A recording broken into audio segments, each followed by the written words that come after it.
120 കിലോവാട്ടിന്റെ dual gun machine, കൂടാതെ 7.2 കിലോവാട്ടിന്റെ 3 type 2 ചാർജറുകൾ, കൂടാതെ 30 കിലോവാട്ടിന്റെ 3 single gun മെഷീനുകൾ കോയമ്പത്തൂരുള്ള ബ്രൂക്ക്ഫീൽഡ് മാളിൽ EV ചാർജ് ചെയ്യാൻ പോയപ്പോൾ കണ്ടതാണിത്. ഇതുപോലെ 8 വണ്ടികൾ അറ്റ് എ ടൈം ചാർജ് ചെയ്യാൻ പറ്റുന്ന ഫെസിലിറ്റീസ് നമ്മുടെ കേരളത്തിലുണ്ടോ? Hi all, welcome back to EV trips and tips. കഴിഞ്ഞ തവണ നമ്മുടെ EVയിൽ നമ്മൾ കോയമ്പത്തൂർ പോയപ്പോൾ ഒരൊറ്റ EV ചാർജിങ് ആപ്ലിക്കേഷൻ ഉപയോഗിച്ച് പോയി വരാനാണ് നമ്മൾ പ്ലാൻ ചെയ്തത്. അതിന്റെ ഭാഗമായിട്ട് നമ്മൾ സിയോൺ ചാർജിങ് ആപ്ലിക്കേഷനാണ് യൂസ് ചെയ്തത്. അതുകൊണ്ട് തന്നെ കോയമ്പത്തൂർ പോയിട്ട് എവിടുന്ന് ചാർജ് ചെയ്യണമെന്ന് പ്ലാൻ ചെയ്തപ്പോൾ നമുക്ക് കിട്ടിയ ഒരു സ്പോട്ടാണ് ഈ കാണുന്ന ബ്രൂക്ക്ഫീൽഡ് മാളിലുള്ള സിയോണിന്റെ ചാർജ് സ്റ്റേഷൻ. സിയോണിന് കോയമ്പത്തൂർ വേറെയും ഒരുപാട് ചാർജസ് ഉണ്ടെങ്കിലും നമ്മൾ ബ്രൂക്ക്ഫീൽഡിലുള്ള ചാർജ് സ്റ്റേഷൻ സെലക്ട് ചെയ്യാനുള്ള പ്രധാന കാരണം ഇവിടെ നമുക്ക് ടൈപ്പ് 2 ഫാസ്റ്റ് ചാർജിങ് ഉള്ളതുകൊണ്ടാണ്. EV എടുത്തിട്ടുള്ള മിക്ക ആൾക്കാരും പറയുന്ന ഒരു കാര്യമാണ്, കമ്പനി എന്ന് പറഞ്ഞിട്ടുണ്ട് 3-4 ഫാസ്റ്റ് ചാർജിങ് കഴിഞ്ഞാൽ ഒരു സ്ലോ ചാർജിങ് ചെയ്യണമെന്നുള്ള കാര്യം. അപ്പോൾ നമ്മൾ കോയമ്പത്തൂർ വരുന്നതിന്റെ ഇടയ്ക്ക് തന്നെ നമ്മൾ 2 ഫാസ്റ്റ് ചാർജിങ് ചെയ്തിട്ടുണ്ടായിരുന്നു. അപ്പോൾ നമ്മൾ ഇവിടുന്നും ഫാസ്റ്റ് ചാർജ് ചെയ്തിട്ടാണ് തിരിച്ചു പോകുന്നതെങ്കിൽ വീണ്ടും നമുക്ക് 2 വട്ടം ഫാസ്റ്റ് ചാർജ് ചെയ്യുമ്പോൾ ഏകദേശം ഒരു 5-6 വട്ടം ഫാസ്റ്റ് ചാർജിങ് വരുന്നുണ്ട്. അപ്പോൾ ആ ഒരു കണ്ടിന്യൂസ് ഫാസ്റ്റ് ചാർജിങ് ഒഴിവാക്കാൻ വേണ്ടിയിട്ടാണ് നമ്മൾ ടൈപ്പ് 2 ചാർജർ, അതായത് സ്ലോ ചാർജർ ആണ് ഇത്. സ്ലോ ചാർജർ അല്ല, ടൈപ്പ് 2 എന്ന് പറയുമ്പോഴത്തേക്ക് AC ഫാസ്റ്റ് ചാർജർ ആണ് വരുന്നത്. കണ്ടിന്യൂസ് ഫാസ്റ്റ് ചാർജ് ചെയ്ത് കഴിഞ്ഞാൽ പ്രശ്നം വരുമോ എന്ന് ചോദിച്ചു കഴിഞ്ഞാൽ പ്രശ്നം വരാത്ത വണ്ടികളുണ്ട്. പാലക്കാട് നിന്ന് ഒരു ടിയാഗോ EVയിലും മണാലി പോയിട്ട് വന്ന ടീമുകൾ കണ്ടിന്യൂസ് ഫാസ്റ്റ് ചാർജ് ചെയ്താണ് പോയി വന്നത്.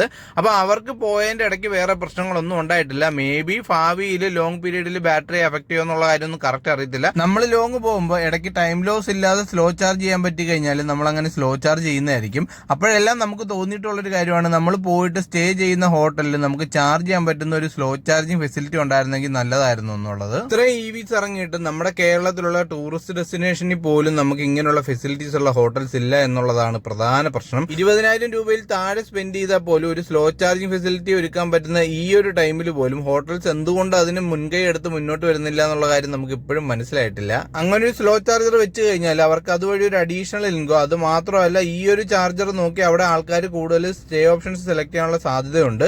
അതുവഴി അവർക്ക് കൂടുതൽ ബിസിനസ് നടക്കും.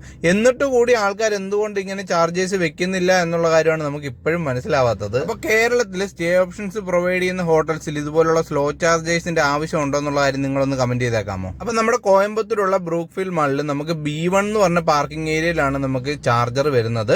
അപ്പോൾ എല്ലാ ചാർജേഴ്സ്, അതായത് ടൈപ്പ് 2 ചാർജർ അതുപോലെ തന്നെ ഫാസ്റ്റ് ചാർജറും എല്ലാം നമുക്ക് B1 എന്ന് പറഞ്ഞ ഫ്ലോറിലാണുള്ളത്. ആക്ച്വലി അവിടെ കയറിയ സമയത്ത് നമുക്ക് നല്ല രീതിയിലുള്ള കൺഫ്യൂഷൻ ഉണ്ടായിരുന്നു. കാര്യം ആ ഒരു കയറുന്ന ഏരിയ തന്നെ B1 എന്ന് പറഞ്ഞ പാർക്കിംഗ് ഏരിയ സ്ട്രെയിറ്റ് ആണ് കാണിച്ചിരുന്നത്. പക്ഷെ നമ്മളോട് സെക്യൂരിറ്റി പറഞ്ഞത് ഉള്ളിലേക്ക് പോകാനാണ്. അതുകൊണ്ട് തന്നെ നമ്മൾ ഉള്ളിൽ പോയിട്ട് എവിടെയാണ് ചാർജർ എന്നുള്ള കാര്യം തപ്പി കുറച്ചധികം അലഞ്ഞിട്ടുണ്ടായിരുന്നു. അപ്പൊ അങ്ങനെ അവിടെയുള്ള സെക്യൂരിറ്റി അടുത്തൊക്കെ ചോദിച്ചു ഒരുപാട് കറങ്ങി തിരിഞ്ഞതിന് ശേഷമാണ് നമ്മൾ കറക്റ്റ് ചാർജർ ഇരിക്കുന്ന സ്പോട്ടിലോട്ട് വന്നത്.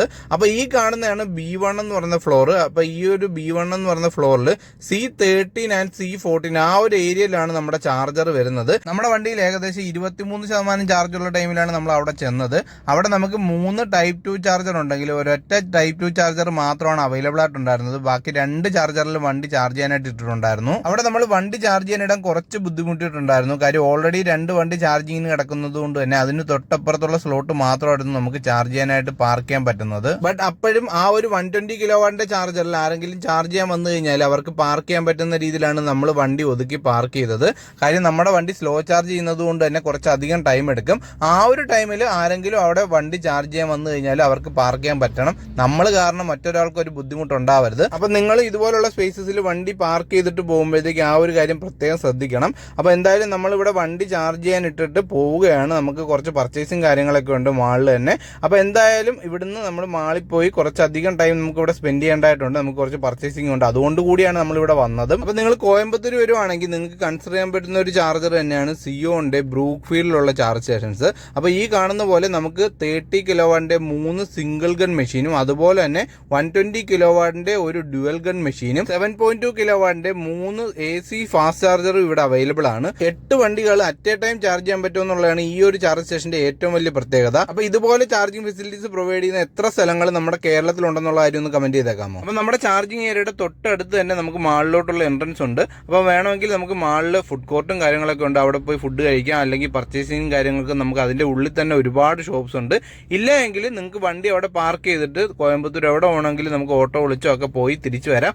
നമ്മൾ എന്തായാലും സ്ലോ ചാർജ് ചെയ്യാൻ കുറച്ച് കുറച്ച് അവിടെ ടൈം എടുക്കുന്നത് കൊണ്ട് തന്നെ അവിടെയൊക്കെ പോയി ലോക്കൽ കുറച്ച് പർച്ചേസും കാര്യങ്ങളൊക്കെ നമുക്കുണ്ട്. നമ്മൾ 100% ആയതിനു ശേഷമാണ് ചാർജിങ് സ്റ്റോപ്പ് ചെയ്തത്. 7.2 കിലോ വാട്ടിന്റെ ചാർജർ ആയതുകൊണ്ട് തന്നെ ഏകദേശം 3 മണിക്കൂറോളം എടുത്തിട്ടാണ് നമുക്ക് 100% ചാർജ് ആയത്. 22% നിന്ന് 100% ആവാനായിട്ട് ഏകദേശം 18.31 കിലോ വാട്ടാണ് നമുക്ക് കൺസ്യൂം ചെയ്തത്. 18.31 കിലോ വാട്ടിന് നമുക്ക് ടോട്ടൽ 386 രൂപയാണ് കോസ്റ്റ് ആയത്.